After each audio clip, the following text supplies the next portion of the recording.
All right, welcome back as we continue episode 44 of Sights on Sinnoh. This time, we are going to the next episode, which is Our Cup Runneth Over. Blurb for this episode reads, Wallace, a coordinator star and a former gym leader, is bringing his Wallace Cup event to the shores of Sinnoh's Lake Valor. This contest opportunity gets Dawn excited about entering a contest again, but she's still uncertain about what she needs to change about her style to win. As Zoe said, Dawn has to concentrate on showing off her Pokémon. But how? But how indeed? So, this episode actually starts off with a newscast from Sinnoh Now with our correspondent Rhonda, I believe, giving a bit of history about Wallace. Finally, a good cold open. You know, this has happened before actually with Rhonda. Oh yeah. Back with the Peony Egg, but this is way more important. This is like world building, like setting the stage for the next like 3 or 4 episode arc. I don't know how long it lasts, but like this is important. This is a good start to an episode. Exactly. Like if you're gonna do exposition, this is awesome. Like do this more often, honestly. Here she goes over how he's from the Hoenn region, became the Sootopolis gym leader, then moved on to become the champion master of the Hoenn region. Champion master is actually the same title that Cynthia has for Sinnoh. So the distinction between like champion and just champion master. And then saying that he went beyond that and became a master coordinator, I believe. Top contest coordinator, I think is the right title, with his partner Milotic. So a ton of achievements under his belt. He's very impressive and has become a contest master after all that. And in honor of his achievements, he actually started his own competition called the Wallace Cup, and now it's coming to Sinnoh for the very first time. Right. Now this is interesting because this episode is Wallace's anime debut. Yes. Here we are, a character who's been in the games for 4 years now. Right. Because he first appeared in Ruby and Sapphire as the Sootopolis gym leader, and we're just now meeting him. Yes, and that was something that seems like it was a change in the middle of the Advanced Generation season. With Emerald coming out. Exactly, and to match the Emerald games, they changed the gym leader to instead be Juan, who Ash battles instead of Wallace. And that's not uncommon. It's something that happens quite a bit. I don't know if this does it with Platinum, do they? Yes. They do? Kinda. Kind of. Yeah. I know X and Y does it with Oris. They bring in Oris things. They force the Pokedex change to the Oris Pokedex for no reason. Wait, in the anime? Yeah, they just Sycamore just straight up gives them the Oris Pokedex over their like sleek iPhone like Pokedexes from X and Y. I see why you don't like it now. Yeah, they do it in Sun and Moon with Ultra, although that's more story related. Yeah. So they've done it before. Or they do it. They've done it before. They'll do it later. Like it happens. Right. But it seems to bother you. Yeah. It's just because they force things. Mm-hmm. And I think the X and Y one was weird just because a lot of important things happen in a mini series that most people don't know about. Oh, true. Right. You've mentioned this before. Mm-hmm. So I'll get your hot take on that once I start watching those episodes. But go ahead.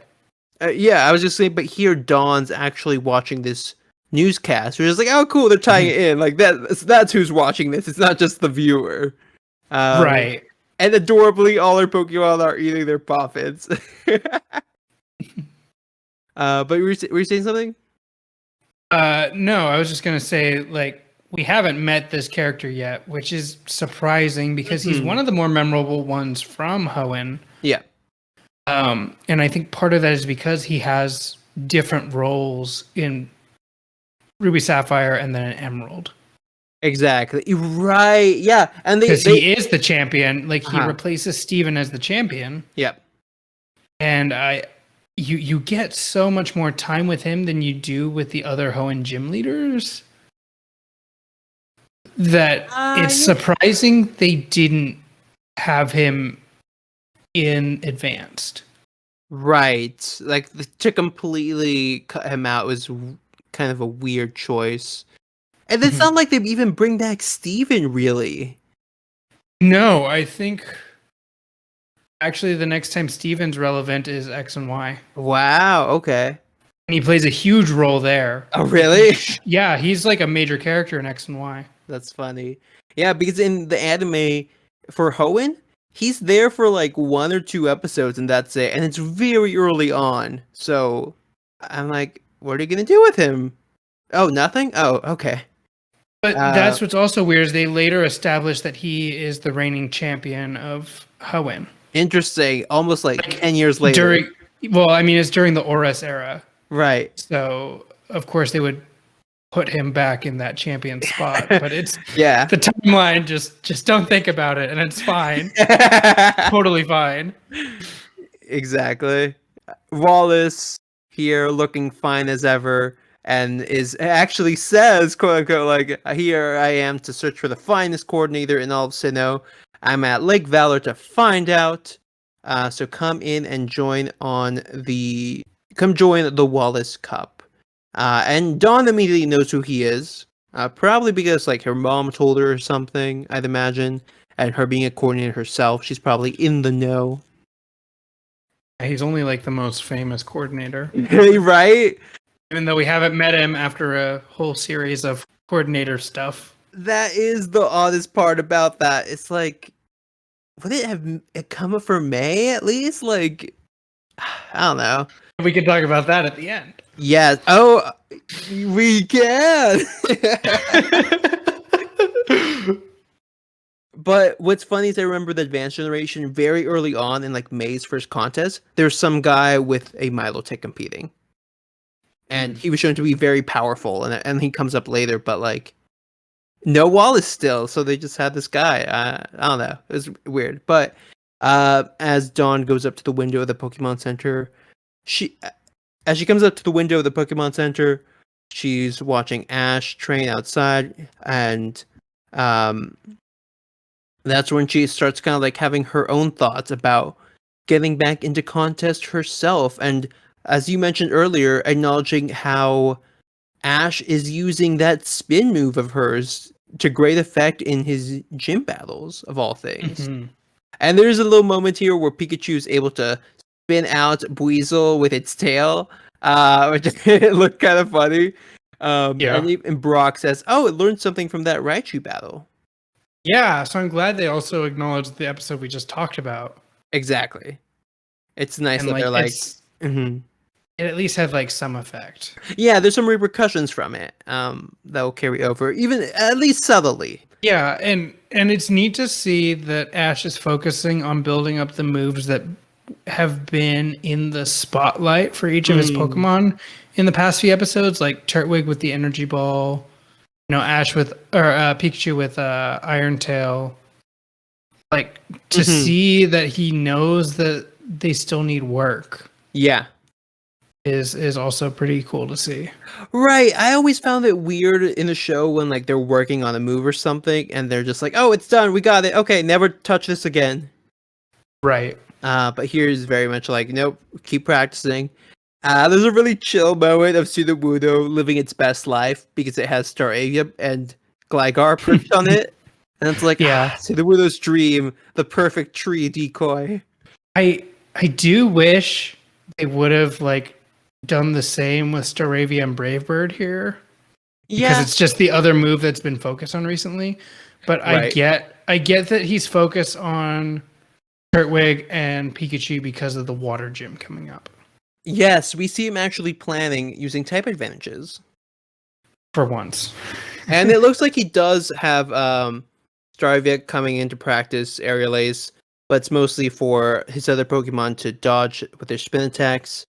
Right. Which Dawn keeps acknowledging. And how they're like, she's impressed of how he's still able to make his Pokemon stronger using their own abilities and powers, as she puts it. Yeah. And that gets Dawn pumped up, saying like, yeah, now it's our turn, like let's get some serious training done with her Pokemon. And they run over excitedly for everyone except Baniri, because of course Baniri is cuddling up with Pikachu. Yeah, she's watching intently from the sidelines until Dawn calls her over adorably, and she like looks up in the sky dramatically, and she's like, "Oh, all right, we're gonna do this. I know you've been worried about me, but now it's our time to shine." Oh, this moment. Do you want to explain what happens here? Yeah, she tells her Pokemon that they should warm up. Mm-hmm. And by warm up, she means use all of their signature moves at once, as strong as possible. Which is exactly what she was told not to do and has been focusing on not doing. Because she tells them to use the moves, like she's like, okay, bigger. Yeah, and all at once, and it's so ridiculous and over the top. And she has this flashback of Zoe telling her not to do this. And she panics and goes and tries to like put it in reverse. Yeah, she just starts screaming and telling them to stop, and then all of the attacks hit her. Yeah. Which the best one being Baniri's bounce. Yeah. Because Baniri just straight up lands on her. Right, like at the very end, she's like lying and like struggling to get up from the ground. I'm not usually a fan of like slapstick comedy, but it works. Yeah, this works. Right, it was done really well. It's just good. It's just funny. It's entertaining. It's ridiculous, and I love it. Yeah, all of that and above. And then she starts to get up. Her hair even goes into like full staticky mode, I guess, from Pachirisu's discharge. And she's actually marketably positioned here, surrounded by all the Sinnoh starters, I might add. Yeah, this is going to be, hair aside, we're going to see this as the thumbnail for everything. Yeah. Spoilers. They'll just edit that part out so she looks, put together. Yeah, exactly. They're going to pull the Wallace editing job of just like, all right, and make everything else look great. Okay, perfect. And then this is when she starts explaining, like, yeah, I remember what Zoe told me, so I'm going to try to rethink my approach here. Because I get she's like, I basically get too excited and like going out of control with this. And she's trying to focus back on making her Pokemon the stars. And speaking of stars, we get to see Rhonda from Sinnoh now come over to them asking for an interview. And as they're accompanied by Nurse Joy, Brock comes over as usual, only to get knocked away by Krogunk. Because they're like, can we have a minute of your time? And he's like, an hour, a month, a year, forever. And then as he's Brock, jabbed by Krogunk, he's like how the time flies or something. I'm like, yeah. I love it.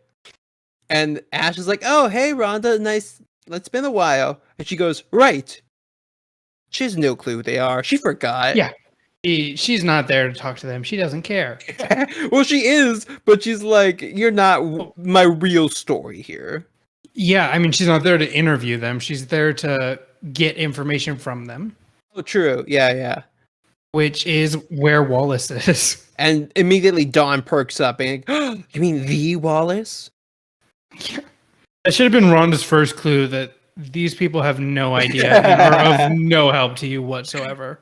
Though she does have a magazine handy with his picture on it and he's like, yeah, this guy right here. Well, that's the second clue, is that 2 of the 3 people don't even know who Wallace is. Right. But hey, if she shows them a picture and they're like, oh yeah, I saw this guy, they can still help her at some level, maybe. He is very conspicuously styled. Yes. It's hard to miss him. Even in the world of anime, like, he stands out. Yeah. Rhonda explains that he regularly travels all over Kanto and Hoenn holding the Pokemon contest, so very clearly hates Johto. And we see like maps in the background of Wallace walking, and says that he holds the prestigious Wallace Cup, which is a competition that gives you a ribbon that's acknowledged at any competition across any region. Yeah, the entire nation. Yeah. Which, holy plot device. Like, jeez. We're like, we haven't given Dawn a ribbon in a while. And we're running out of towns. Because we've been to most of them already. What do? I mean, I didn't think about that too much because even in Hoenn, we go to like 10 imaginary towns for Pokemon contests. So that's true. They do make up towns. Yeah, so this isn't the worst. Honestly, I like this better than just have like random town contests now. Yeah, that's true. It's just like they like MacGuffinize it by like this is valid everywhere. Just like really geez, look at the golden goose. Yeah, I didn't know we had like a skeleton key for contests. Jeez. Honestly, this just shows how much how marketable Wallace is.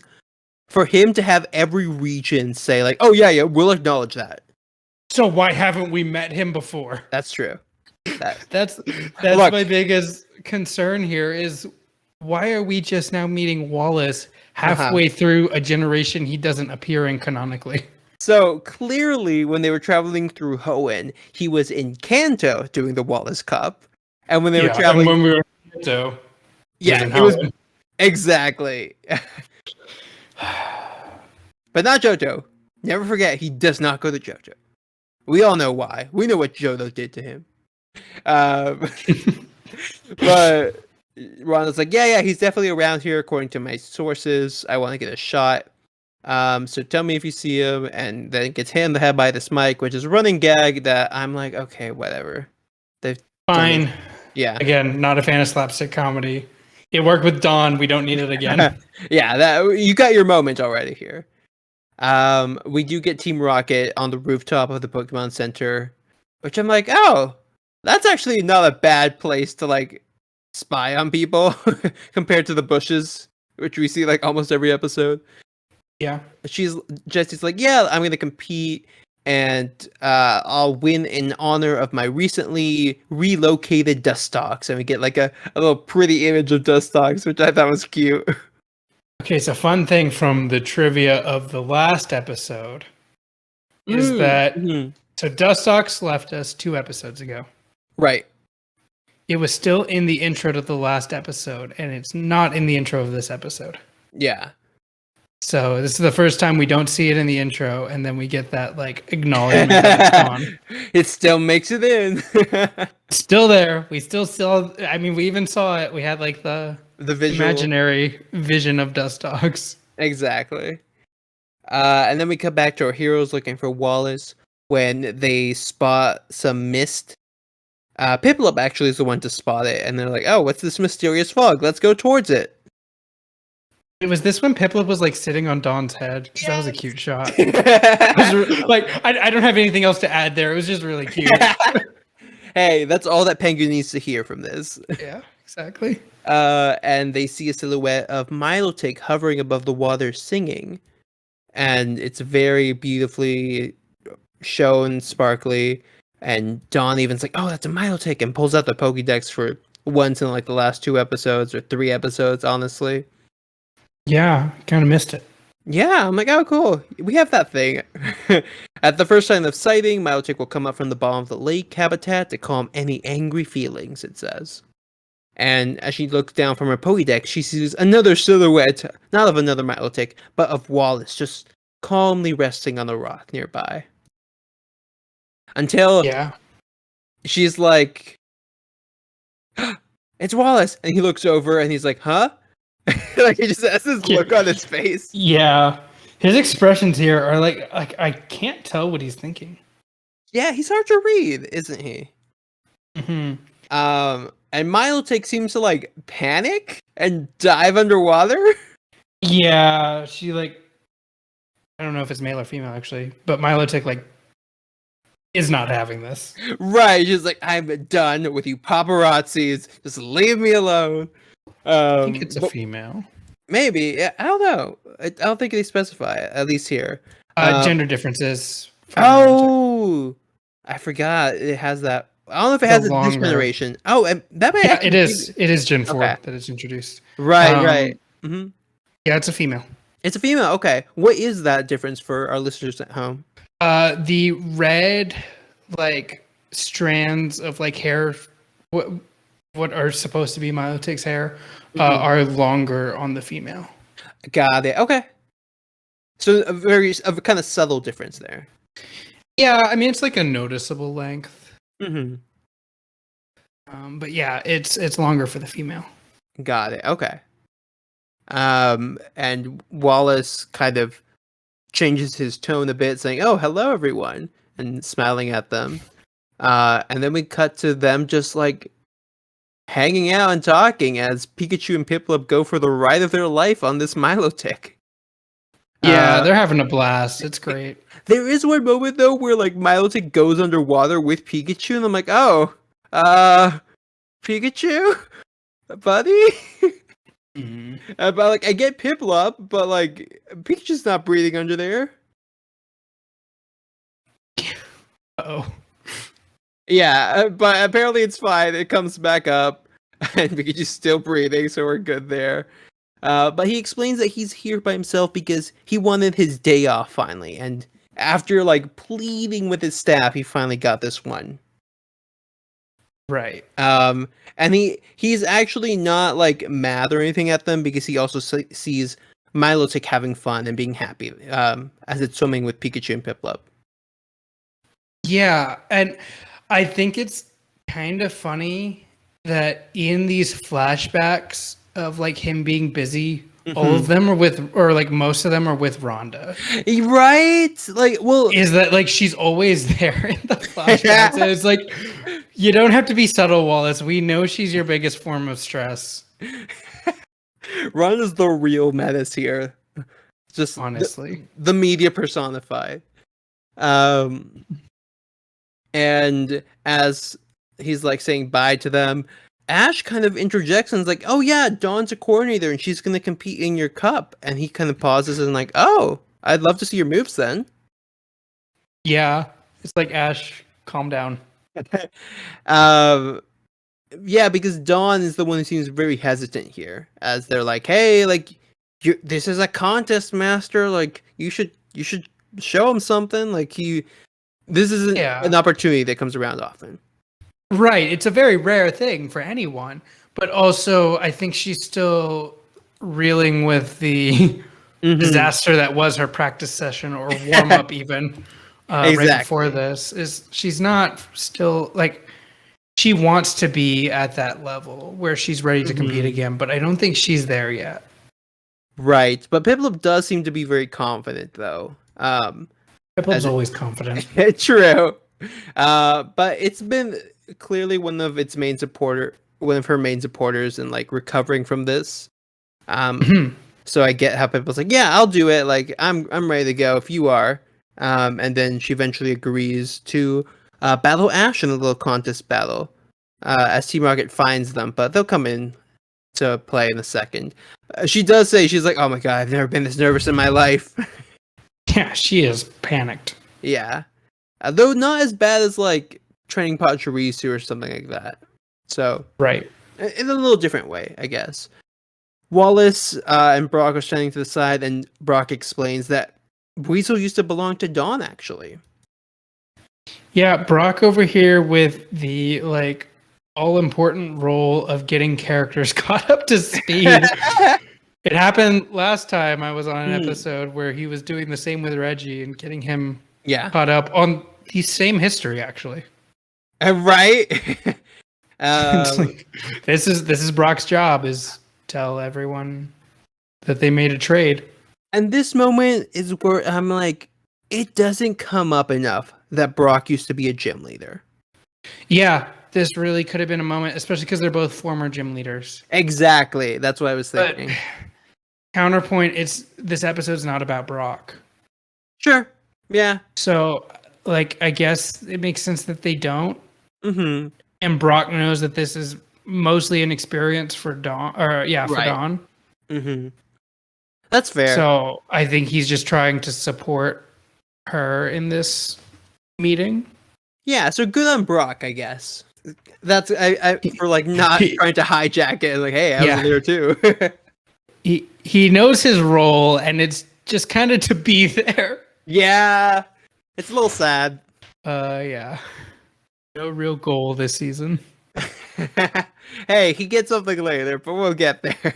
The battle starts off with Bubble Beam versus Sonic Boom, and then as Weasel launches Water Gun is where we see the spin, the Piplup spin, which causes Wallace's face to change. Yeah. Weasel goes in for an Aqua Jet against the Whirlpool. He's like, oh man, that water really brings out the best in Weasel. So, I mean, I don't know about you, but I'm just seeing a lot of water type bias going on here. I think it's fine because it's Wallace. Yeah, well, right, exactly, and it makes sense because he's the water type specialist. Yeah, I think...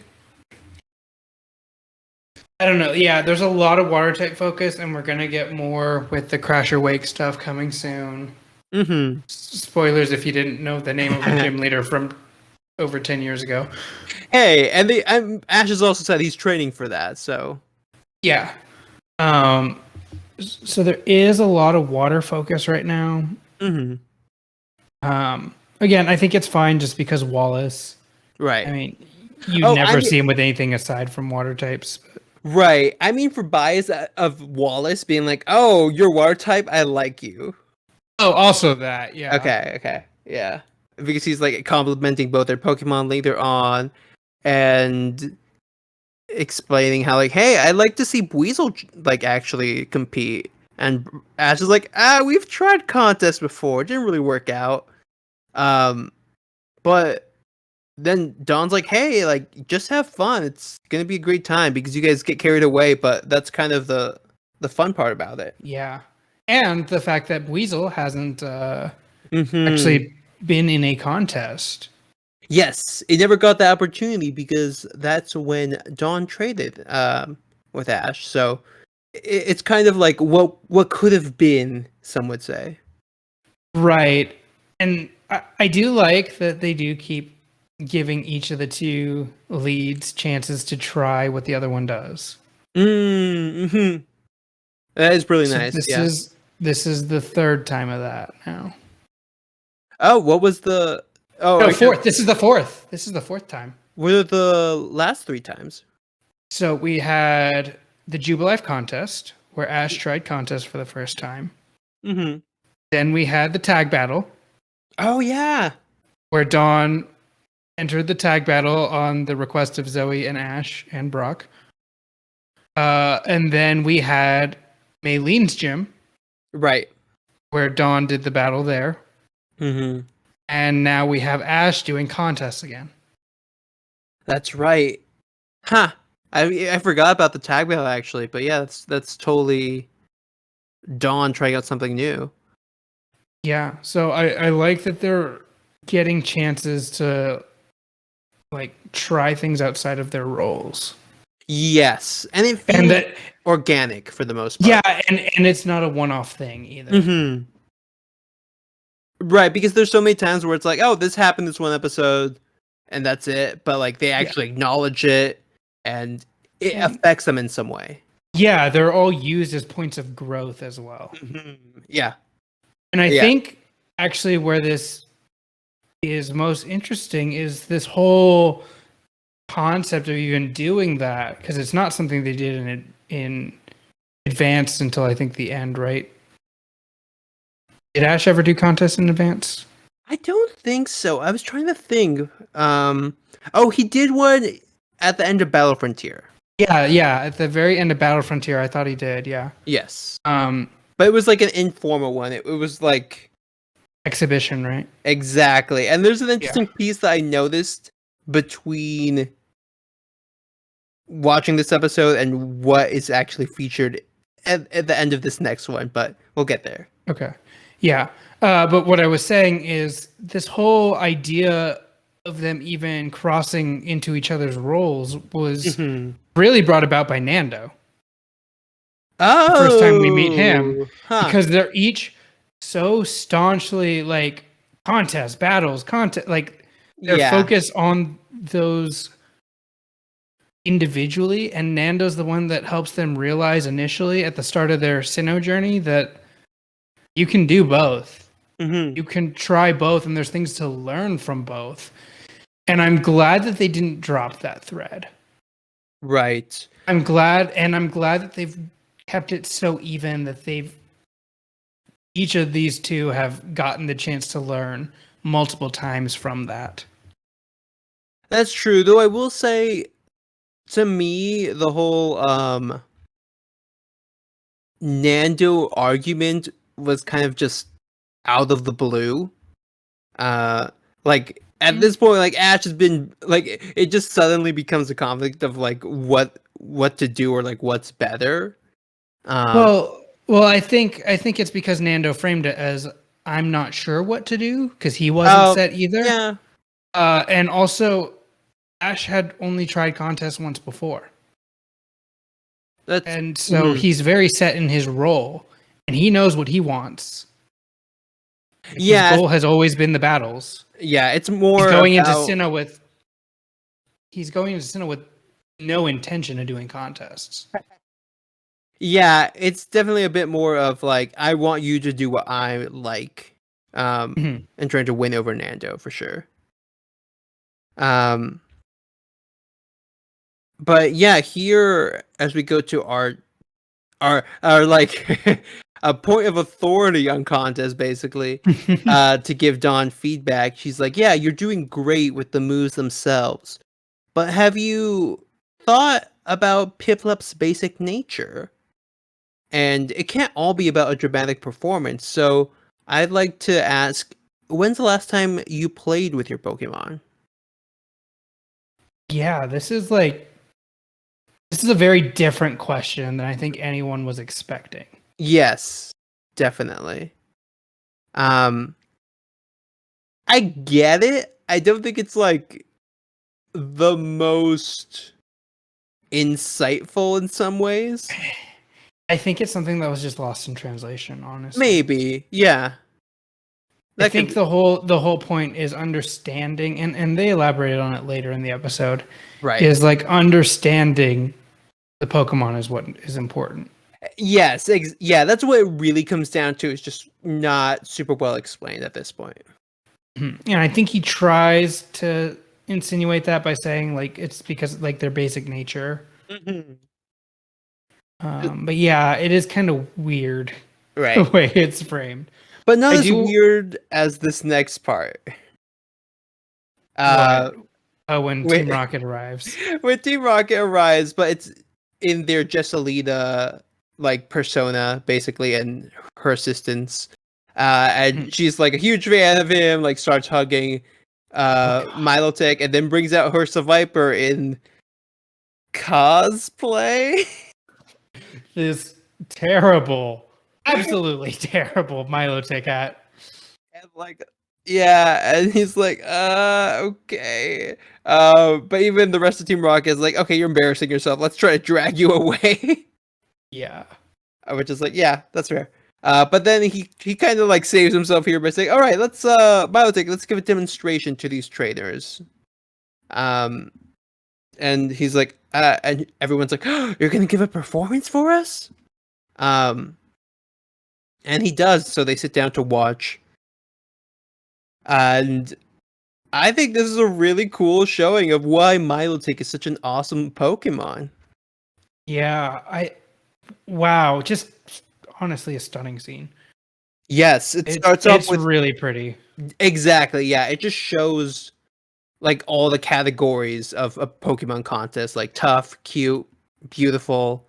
God, it's just so good. Like these two episodes, Back to back, have some of the greatest like choreography in this season so far.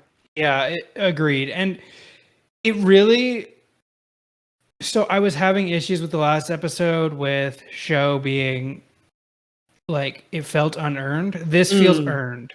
This feels like this is the champion of contests. Like he's earned his title in the 5 minutes that we've known him.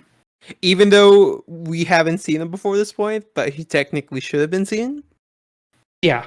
No, totally. Sure, we should have seen him earlier in the series. But I think he makes up for it by such a strong entrance. Yeah, that's fair. Right.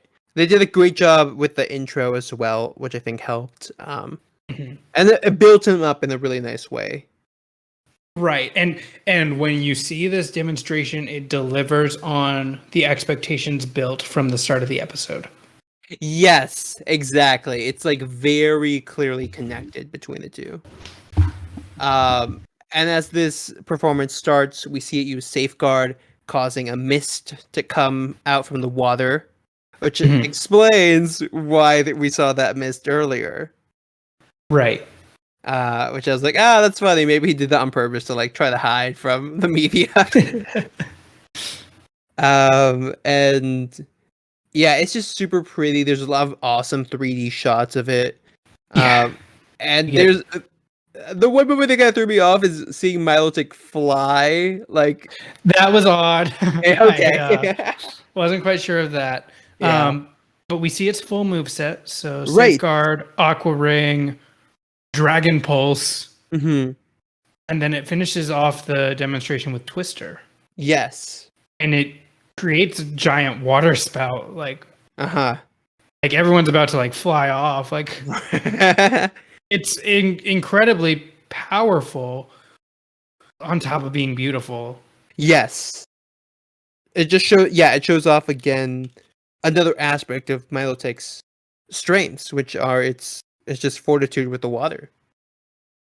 And again, just awkwardly hovers at the end, but I get it at some level.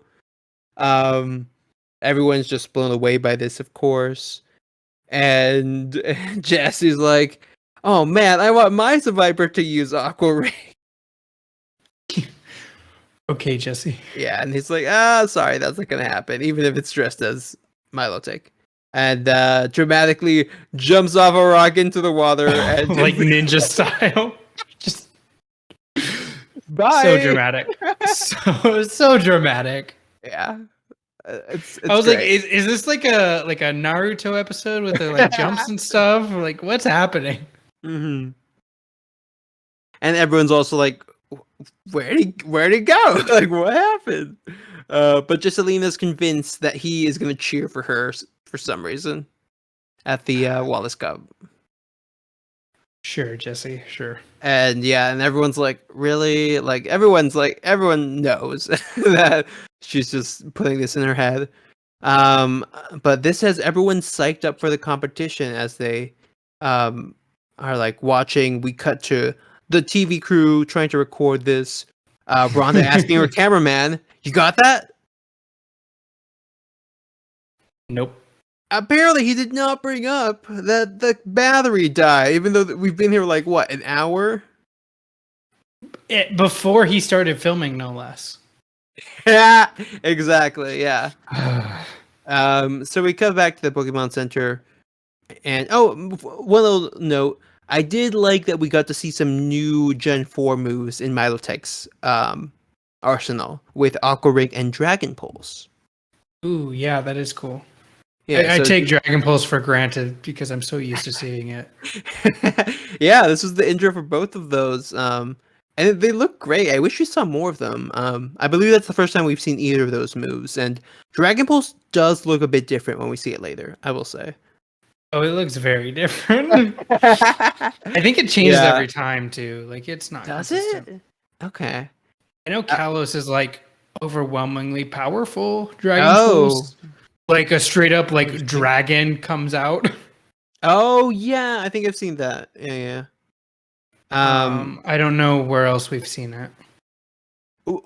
Right. I know we see it later in Sinnoh. I'm not sure if we've seen it between. Oh, I think Axiom maybe uses it in Unico. Yes. Yeah, I think so. And they're watching on the TV a little interview with Wallace, and for her name starts with an M. She's like the contest MC. But they're like clearly Marie, I think. maybe Like I don't know. Yeah, she has like an older sister in Hoenn or something. Yeah. They look the same. They're the Nurse Joy officially of the contest. And they're like, oh my god, I can't believe we hung out all day with him as they're chilling in the Pokemon Center. She's like brushing Baniri's head, ear fluff things, which is cute. And she's like, yeah, I really need to appreciate what's truly special about each of my Pokemon, and I'll do my best out there. And Brock's like, yeah, also just relax and you'll be great. And Ash again points out playing with your Pokemon's important, as Wallace said. And as we're closing out the episode, Dawn's still like deep in thought about what to do and how to prepare. But this is where we get an interesting twist to the episode as Nurse Joy walks over and says, hey Ash, I have a message asking for you to call the Pokemon Center in Snowpoint. And Ash is like, where's Snowpoint? Yeah, like, well, glad you asked. And Nurse Joy points at the very top of the Sinnoh region. Yep. Convenient map north. That's been behind them this entire scene. Right. Nice and hey, it's better than what they did in Veilstone, which is pull out a projector that covered the whole wall with the map for no reason. But here we cut to what's happening over in Snowpoint as a character is watching TV, and Nurse Joy comes from behind saying, oh yeah, you have a phone call from Ash of Pallet Town. And we see the girl with a green bandana stand up saying, great, I'll go and take it right now. May! Dun dun dun! Finally. Finally! I'm excited. Okay. I'm ready to see May. I'm ready to see... It is going to be weird having two Hoenn characters and they haven't met. I don't know how they're going to handle that, but sure. So, did you know May was coming at all? Yes, I was aware. Okay. I am very aware that there is an arc in Sinnoh with May. Got it. I want to remember what it was like to get this reveal and what the reaction was, but I don't really recall my own. I don't either, because I mean I never really watched it like continuously. Right. But I don't know. I'm like very torn, especially because we've actually discussed the following episode a bit already. Just because of logistics. And have you seen the next episode? No. Okay. I don't want to spoil it too much for you, but I'm like, this is such a cool reveal, and I wish they did more with it, is how I'll put it. Fair. Okay. What did you think about seeing her in her emerald costume? Interesting. Is that her most recent? Does she have the emerald bandana? Yeah, in Battle Frontier? No, in Battle Frontier, she still just had her red outfit for Ruby and Sapphire design. Okay, so we've finally added that emerald outfit into her. Yeah, no one got an outfit change for Battle Frontier, so this is the first time we see May in something other than her regular Ruby and Sapphire design, which is kind of cool. And do you have any clue why she's in Snowpoint? Why Snowpoint specifically? Yeah. No, I know there's a port there, but she could have gone anywhere. She could, but she chose specifically Snowpoint, and you might love it actually. Then what you see in the next episode. Okay. But yeah, it makes, if you watch Battle Frontier, you might be free. You like, I can imagine someone having like 3 delayed reactions of like because like you could piece it together from what you know of Battle Frontier a bit. But this is the end of the episode. So what would you go and rate Our Cup Runneth Over, episode 21 of Battle Dimension? The episode itself, I would say around probably an 8 for me, actually. Okay. I really liked it. My biggest complaint is that we haven't seen Wallace before this. Yeah. But it's not a issue with this episode. Yes. Like, it's not this episode in particular's fault that we haven't seen Wallace. Right. It's more of like, that's a huge background production thing that's clearly involved there. Right. The one thing that kind of bothered me was how Wallace knew that the exhibition battle was specifically for him to look at Dawn. And he seemed to be more impressed with Weasel and Ash. Yeah. I felt that way. That kind of rubbed me the wrong way. I think overall the episode's pretty strong. It like builds up on a lot of things we've been working on. The only major complaint I have is that Dawn has had to go through this realization that it's about her Pokemon like 5 times now. Yeah. And it feels like we haven't really been making headway with that.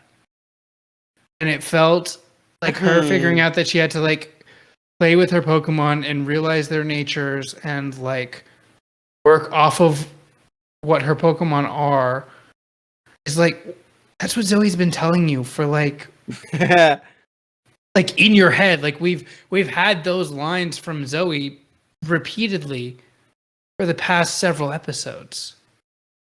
Right. And it's like this show can be deep at times. Yeah. I don't think though that it's deep enough to be like we're moving Dawn from being like depressed to being neutral to being like mentally prepared to enter the contest. That's where like you would, if you kind of explain the overall arc, it's where what you could gather from that. But the specific lines and development that we see don't really support that. It kind of supports the main thing of like, okay, now she's ready, but we don't like see levels of that. Yeah, and what bothers me is it feels like it just like it kind of undoes the whole Maylene stuff. Which is kind of it's disappointing. Right.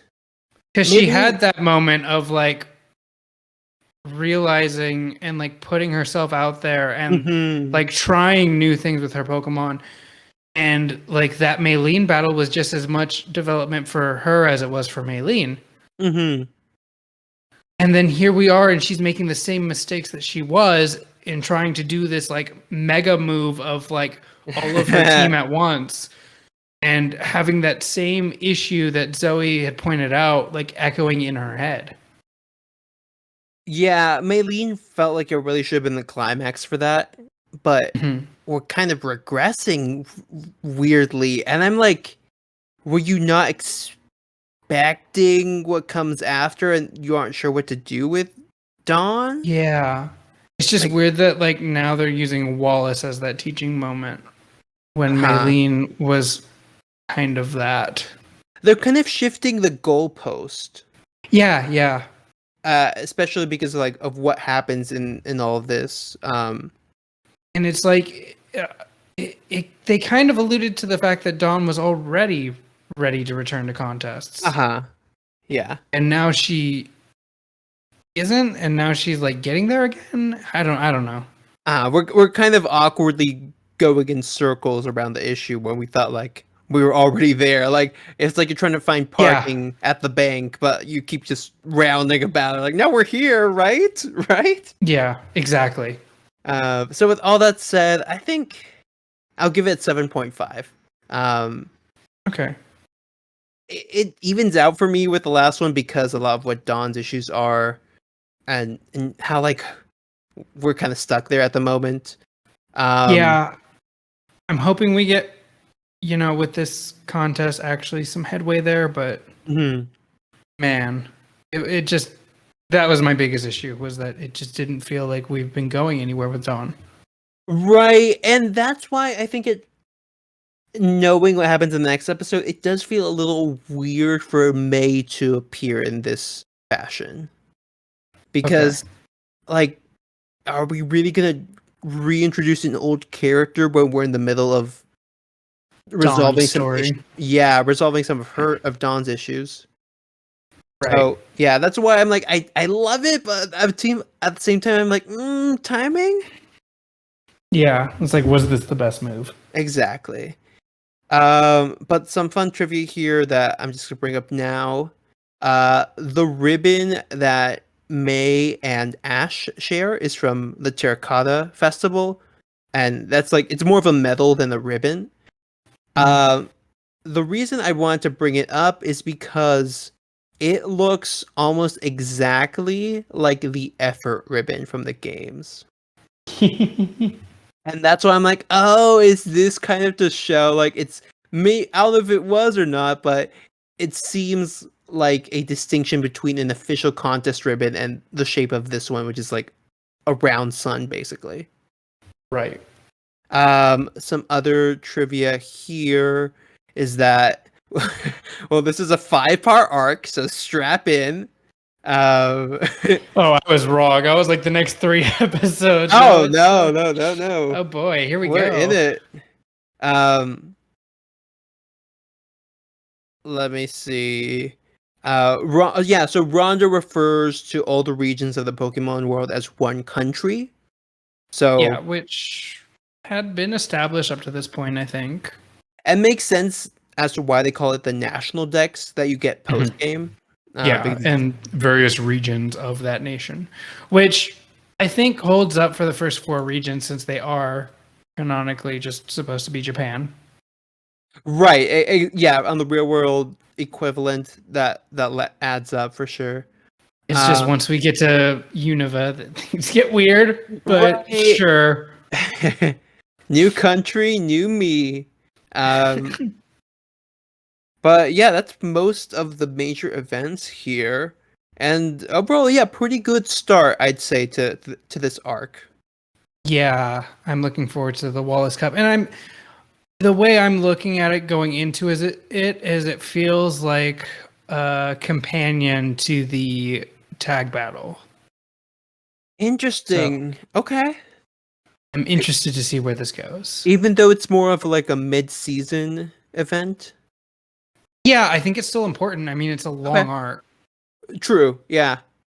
It's 5-episode arc. It just feels like it's going to be Dawn's equivalent to the tag battle competition.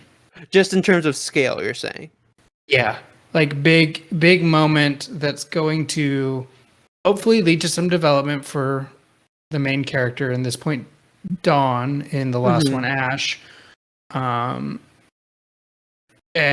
in the field that they excel in, which is either battling or contests. Yeah, very true. And to wrap up this episode, a question of the week. If you were in the anime, what Pokemon would you compete with in the Wallace Cup?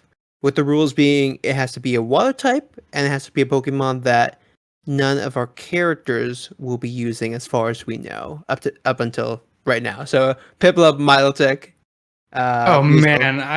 Too easy. You made this too easy for me. Just for the complete wackiness of it, Gastrodon. Oh, okay. Just completely. I mean, we've seen Shellos already. Yes. So it's not that crazy, but man, I'd just love to compete with the Gastrodon. Gastrodon is probably my favorite water type. Oh, really? That's Squirtle? No. Squirtle, Gastrodon has the advantage of water ground, which is my favorite dual type. It's so powerful. It's the only thing that can beat it is grass, and grass is just not great. I mean, but that's on a battle perspective. I think it would just be a fun thing to compete with for a contest, and it's a little weird. Like it's not what you would first think. Maybe Zoe with her Shellos, but so I was gonna bring that up. I feel like I didn't want to say it because I'm pretty sure Shellos or Gastron is used by someone. But totally fair because you didn't know. So for me, I think a Zumaro would be kind of cool. Oh, that'd be good. Because it could use like Aqua Ring, Bubble Beam, maybe like Aqua Tail as well. It like straps the line of like beauty, tough, and cute.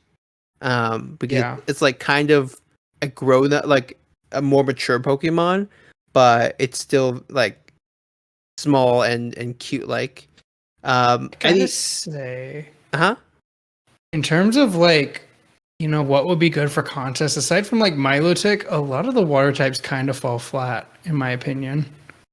Oh, well, you will be pleasantly surprised by the Wallace Cup then. Interesting. Because I think you might be forgetting some. I'm sure I am. It's just with all the chain fishing I've been doing, it's like, this is a fish.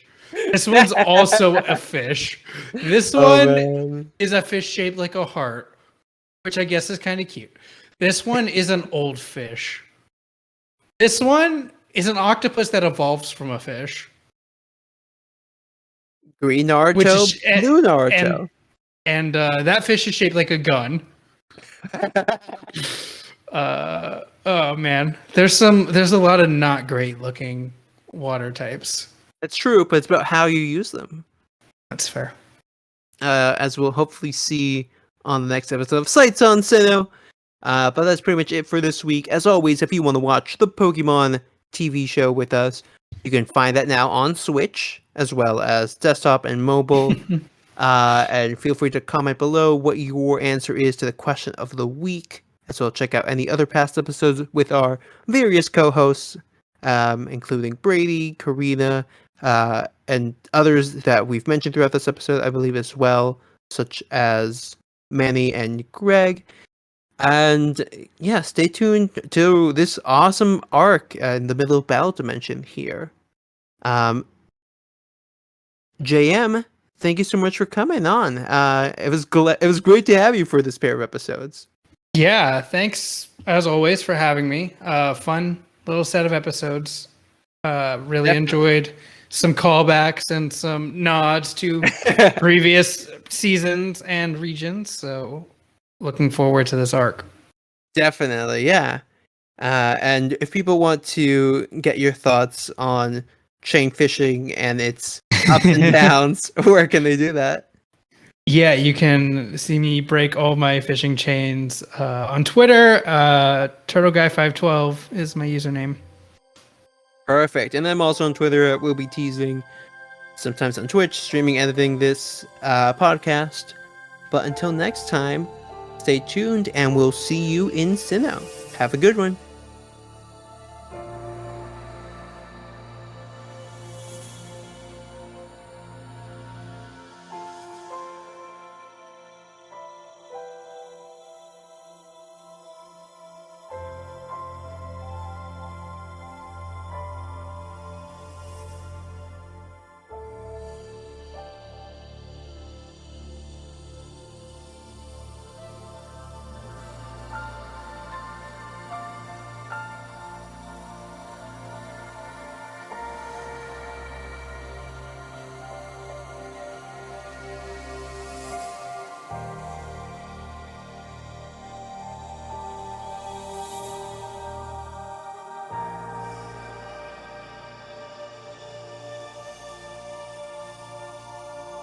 And cool.